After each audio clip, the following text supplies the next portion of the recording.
ఈ వీడియోలో మనం భగవద్గీత అధ్యాయము 14 శ్లోకము 23ను పరిశీలిద్దాం.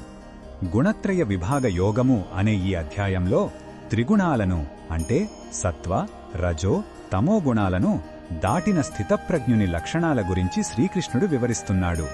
అలాంటి ఉన్నతమైన వ్యక్తి ఎలా ఉంటాడో ఈ శ్లోకంలో తెలుసుకుందాం. మొదటగా ఈ పవిత్ర శ్లోకాన్ని భక్తితో విందాం.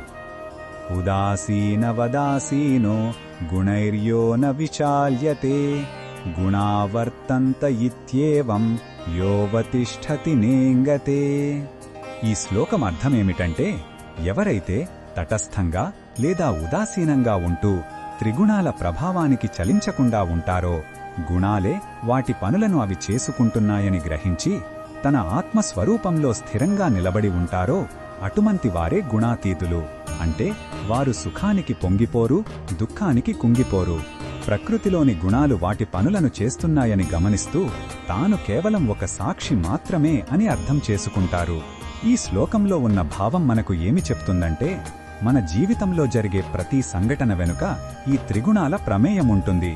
వాటికి లొంగిపోకుండా వాటిని కేవలం గమనించగలిగే సాక్షి భావనను పెంచుకోవాలి. మన నిజస్వరూపం ఈ గుణాలకు అతీతమైనదని, మనం శాశ్వతమైన ఆత్మ అని గుర్తు చేసుకోవాలి. అప్పుడే నిజమైన అంతరంగిక శాంతి, స్వేచ్ఛ మనకు లభిస్తాయి.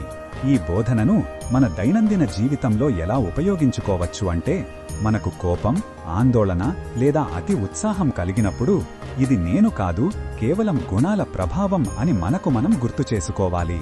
అలా చేయడం వల్ల ఆ భావోద్వేగాలకు బానిస కాకుండా వాటిని నియంత్రించగలుగుతాం.